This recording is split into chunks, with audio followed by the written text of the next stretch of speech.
Hello दोस्तों, बहुत बहुत स्वागत है आपका हमारे यूट्यूब चैनल पर। जैसा कि आप सबको पता चला होगा कि सरकार ने अभी जो यूपीएस है उसका एक पूरा डेटा जारी किया है, जिसमें बताया गया है कि आपको कितनी पेंशन मिलेगी, कितनी साल आपको जॉब करनी पड़ेगी, कितना आपको रिटायरमेंट पर मिलेगा। तो मैं आपको बता देता हूँ कि इसमें आपका जो 10% कट रहा है उसका कुछ भी ब्यौरा नहीं दिया गया है। जो आपका 10% काट रहे हैं वो कहीं भी उसका जिक्र नहीं है कि वो पैसा आपको मिलेगा या नहीं मिलेगा, वो पैसा जा कहाँ रहा है।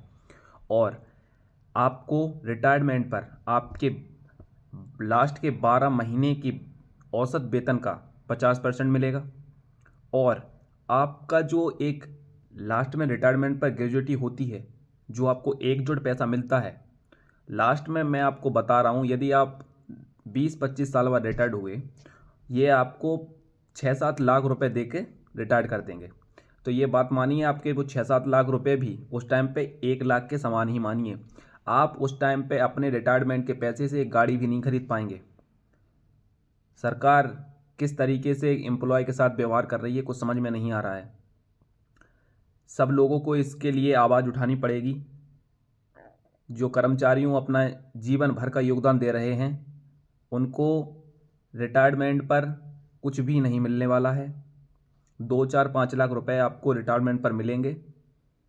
यदि आपने अभी घर नहीं बनाया है तो आप सोच रहे होंगे कि रिटायरमेंट पर पैसे मिलेंगे, उससे कुछ कर लेंगे।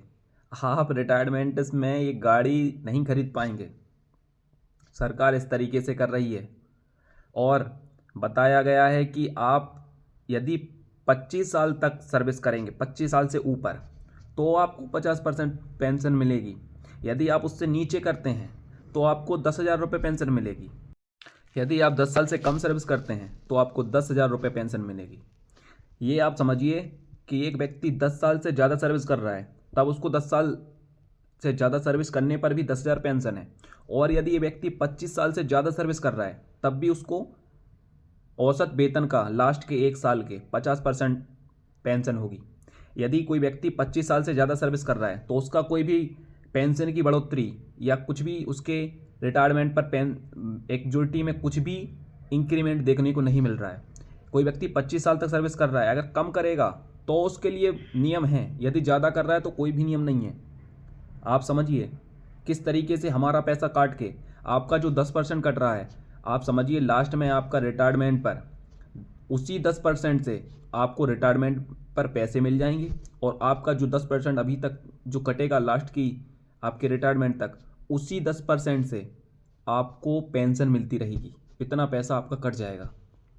ये बिल्कुल भी समझ में नहीं आ रहा है सरकार ओपीएस क्यों नहीं ला रही है।